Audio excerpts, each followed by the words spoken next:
They're not personally invested in Joli or her case. They don't understand it. They didn't understand the suspect. This guy is a psychopath. It was late Monday evening, 10 minutes to 11 to be exact, and a late model, two-door, hardtop, probably gold-colored car stopped.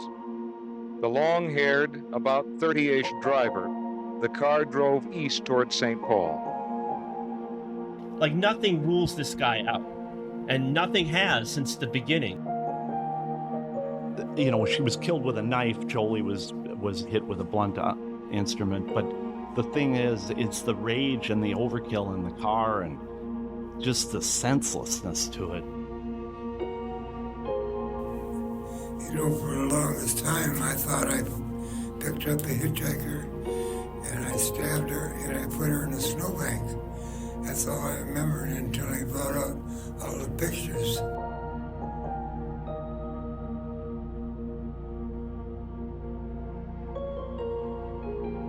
I was aware of Joli Truelson's story for at least a year when I made my way up the sidewalk to what was once her Lake Harriet home in Minneapolis, Minnesota. I was there to meet with her brothers, Thor and Trig. Is that Joli? Yep, and that's Thor. Oh. It's where Joli lived when she was brutally murdered on July 3rd, 1972. So these are really cool. I wrote a story on Joli's case in September 2024. The story included the basic facts. Joli was 16 years old when she was picked up while hitchhiking in Uptown Minneapolis. The driver was a man in his 30s with mid-length brown hair, driving a newer model, two-door, gold-colored car. She was found dead 15 hours later with a shattered skull, caused by blunt force trauma to the back of her head. Her body was placed in the shallow waters of Minnehaha Creek by someone, just 4 miles from where she hitched a ride. For more than 50 years, her case has gone unsolved. That wasn't the only story I wrote about Joli, though. Her name came up in a story about a confession in another cold case involving an Uptown Minneapolis hitchhiker. On February 15th, 1974, Mary Schlais was found deceased in the township of Springbrook, Dunn County. Mary's death at the time was ruled a homicide. I'm happy to report that John K. Miller is in custody here in the Dunn County Jail for her murder 50 years later. That was Dunn County, Wisconsin Sheriff Kevin Bigd at a press conference following the November 7th arrest of John Keith Miller. Miller confessed to brutally killing 25-year-old Mary Schlais on February 15th, 1974, after investigators knocked on his Owatonna assisted living facility door and presented him with the irrefutable evidence. His DNA profile had been obtained from a winter hat left near Mary's body. He matched the description of the killer. His car did too. And he was being arrested for her murder. After looking at photos of the hat and taking it all in, he told investigators the truth. He picked up Mary while she was hitchhiking in Uptown Minneapolis. When she refused to have sex with him, he became enraged. He stabbed her 15 times. Then he drove her to rural Dunn County, Wisconsin, about 90 miles east of Minneapolis. He dumped her body in a ditch and covered her with snow. On any normal day or hour, Miller's actions would have gone unnoticed. It wasn't a heavily trafficked area, far from it. But on that day, a local happened to be driving by and saw it all.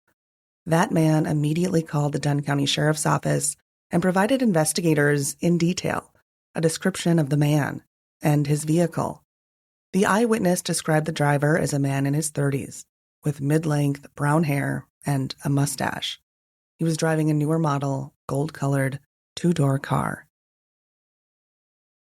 When investigators arrived at the scene, they discovered Mary suffered stab wounds to her back, neck, and stomach. Defensive wounds on her hands hinted that she tried to get away. Bruises on her face showed that she had been hit several times. It was a brutal attack. As a reporter who covers cold cases in Minnesota, my first question was, were there other victims? Surely Mary wasn't the only one. So we started to dig into Miller's criminal history and glean what we could about his emotional and psychological state during the 1970s. That path led us to Joli. It turns out Joli's brother, Trig, had thought about these connections in the case for years, decades even. Here's Trig talking about the first time the thought crossed his mind that his sister's case could be connected to Mary's. I was looking around, snooping around the basement and saw this article about the car and something else about Mary. And this is probably late 70s, maybe 1980-ish. And I was sitting down in the basement. I was reading it. It just gave me those little, the hair on the back of your head stand up, kind of creepy. Trig was 1 when his sister was killed. He was too young to remember, but he didn't escape the impact Joli's death had on him and his family. The Truelsons were known throughout the Minneapolis area as both the owners of the famous Porky's restaurants and the family who had lost a daughter and sister far too early. The mystery and sorrow of Joli's death loomed throughout their childhood, rarely spoken about, but always there. Thor was nearly 4 when his sister passed. I remember Joli would always take me on the back of her bike and go ride around the lake, and we'd go get ice cream over at the bandstand, kind of like they still have. That was a common thing. I remember a lot of little bits and snippets of sort of everyday life, just little blow-ups she'd have with my mom and stuff. But I guess I was too young to know really a lot of stuff. I do remember the day that she died, and I remember how upset my mother was, and I remember sort of a hullabaloo, kind of like a situation, and she was all worried. She just grabbed us and threw us in the car, and then we were over at the restaurant, and she was kind of like driving around, and we were at the restaurant, and she just kind of kept us there, and then she found out that she was killed, and she went off. She just went to the lake. And so we were just sitting at the restaurant. And then I think our grandparents came and got us. She was kind of, how would you say? Despondent, I guess you would say.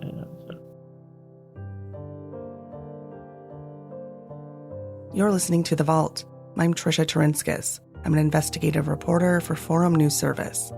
This series examines the devastating impact of a flawed investigation by the Minneapolis Police Department into the 1972 slaying of 16-year-old Joli Truelson and her family's fight for answers.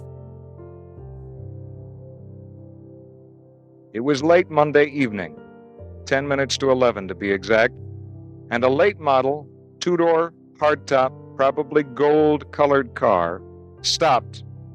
The long-haired, about 30-ish driver, the car drove east toward St. Paul. 15 hours later, the body of Joli Jane Truelson was found in Minnehaha Creek. She had been beaten many times about the head. Cause of death was listed officially as massive skull fractures. Her name is Joli, actually, not Julie, but other than that, the facts presented in this 1972 news story are correct. Here's a more detailed account of what happened on July 3rd and 4th of 1972. Joli and her friend Sue were hanging out near the shore of Lake Calhoun in the heart of Uptown Minneapolis. On July 3rd, the last day she was seen alive. Uptown is just a few miles from her Lake Harriet home. They're both in the southwestern corner of the city, but in many ways, they were a world apart. In the heart of the early 1970s, Uptown was known for its vibrant counterculture. It was the spot for artists, musicians, hippies, really. And in Uptown, like the rest of the city and nation, hitchhiking was normal. So when Sue and Joli decided to part ways that night, on July 3rd, 1972, around 10:45 at night, Sue planned to walk home. She lived on Lake Calhoun. It was just a few blocks away. And Joli decided to hitchhike to a bus stop that would take her to her grandparents' house in St. Paul, where she was staying for the night. But before they could say their last goodbyes, Joli put up her thumb, and a newer model, gold-colored, two-door car with circular headlights pulled up.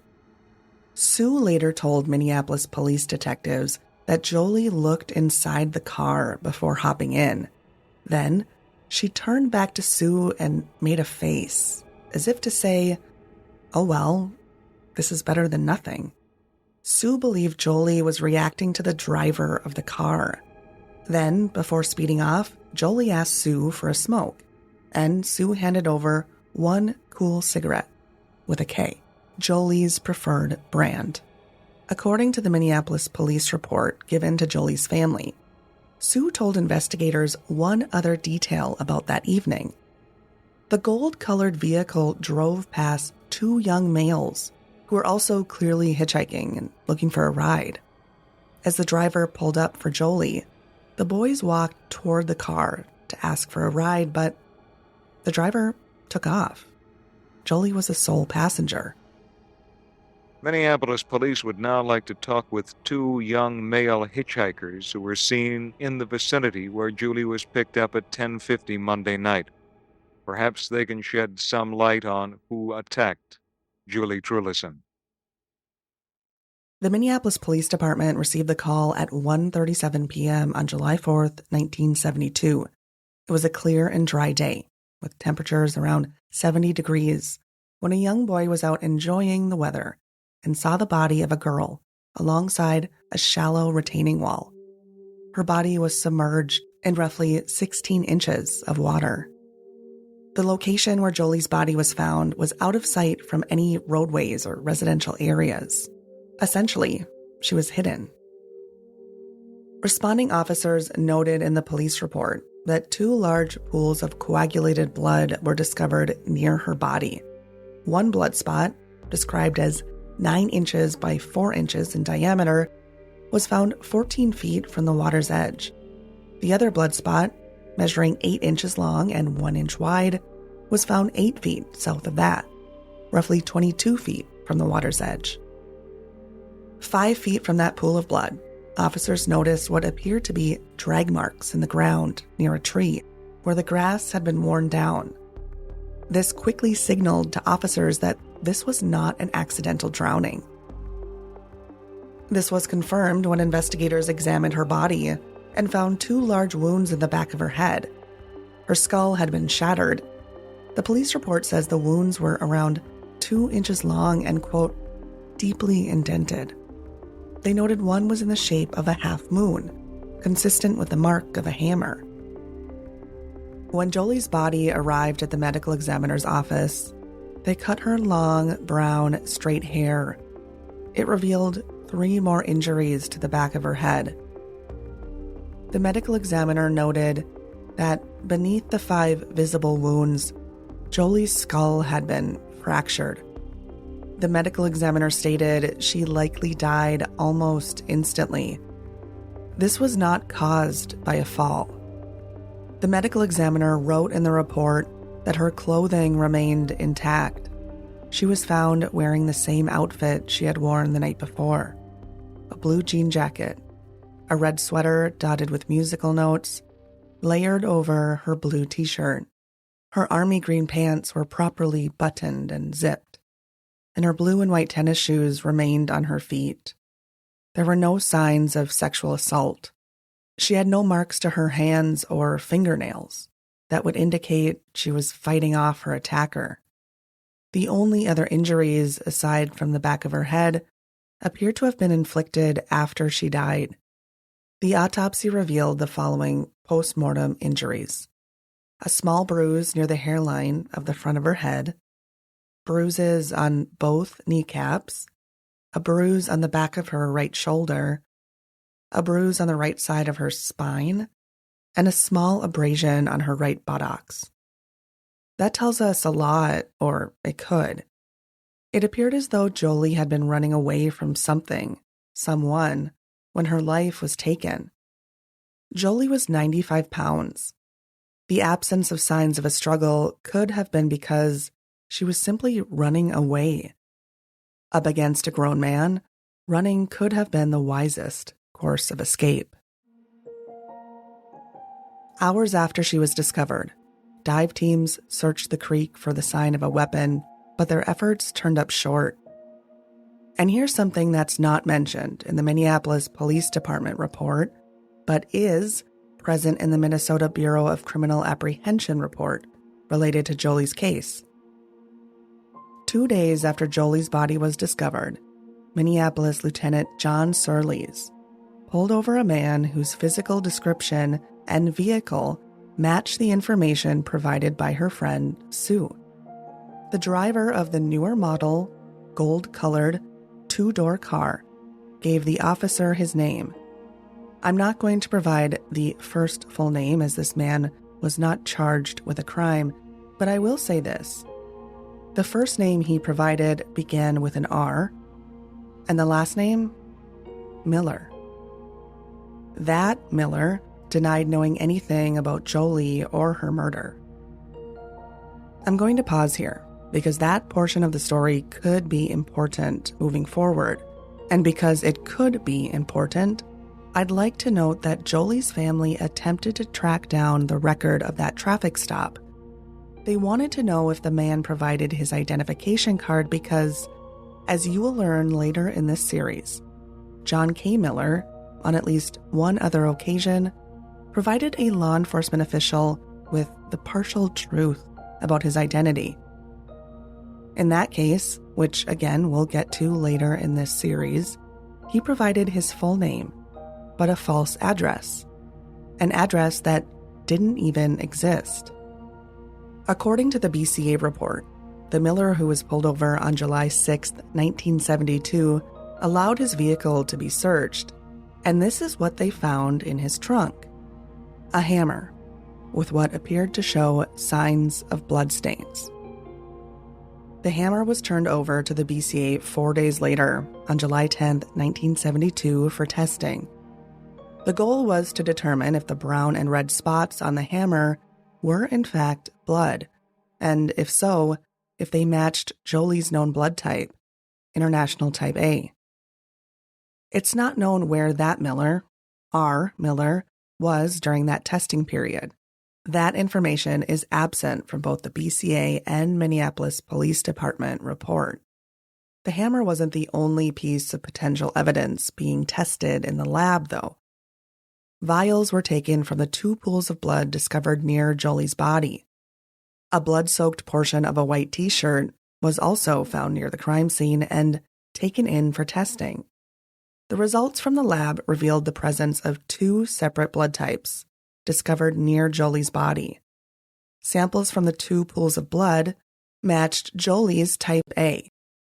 Samples from the t-shirt turned up positive for human blood with International Blood Type O.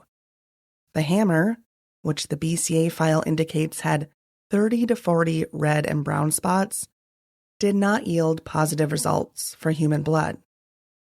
And here's where you'll really begin to understand the frustration Joli's family has faced throughout all of this.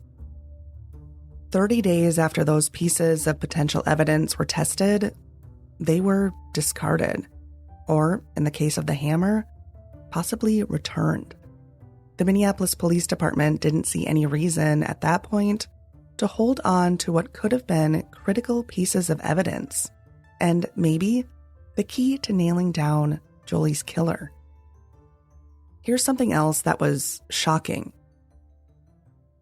Decades after Joli's death, the family says a Minneapolis Police Department official told them that a cool cigarette was found in the ashtray of the gold-colored vehicle that was searched 2 days after Joli was found, the one that had the hammer in the trunk.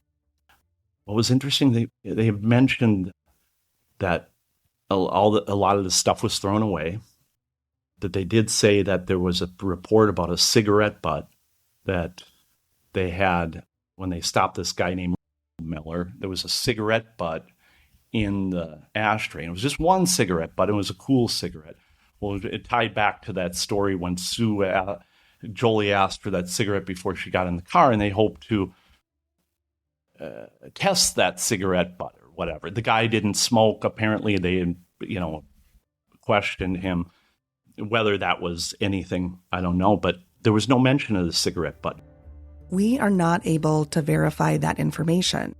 That information is not in the portion of the Minneapolis Police report that was handed over to Joli's family. It's not in the BCA report either. But remember, it is clear Joli's family wasn't given the full police report. This is reasonable to believe because the information about the hammer or the R. Miller that was pulled over just 2 days after Joli was found was nowhere in the Minneapolis police report.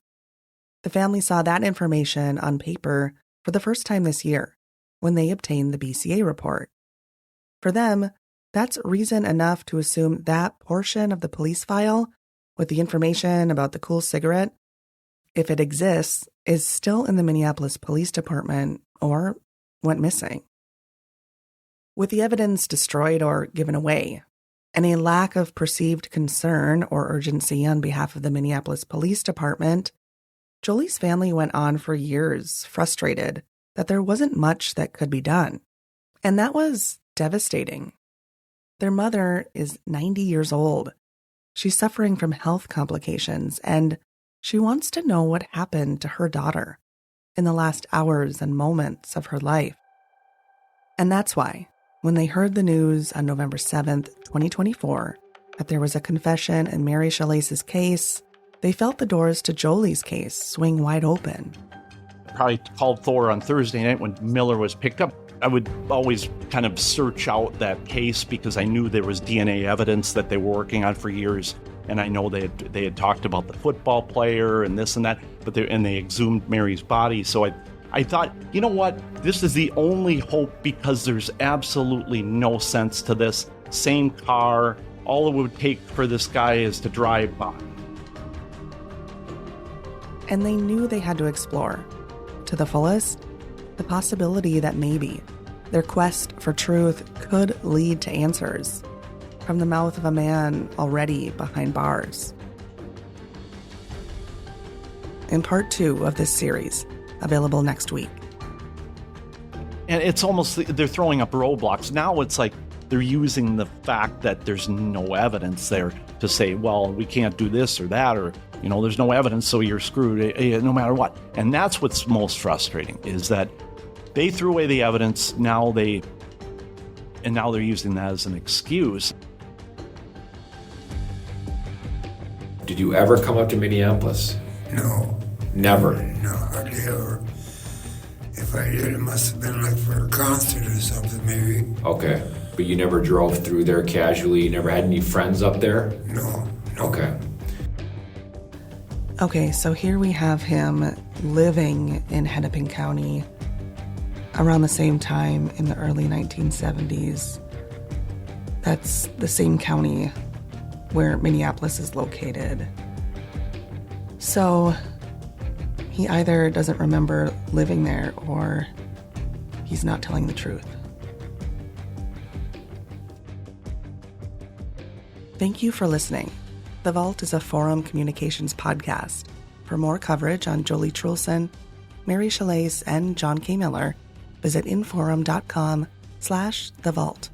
A special thank you to Joli's family members for contributing their voices and research for this podcast series. Stay tuned for part 2, available next week.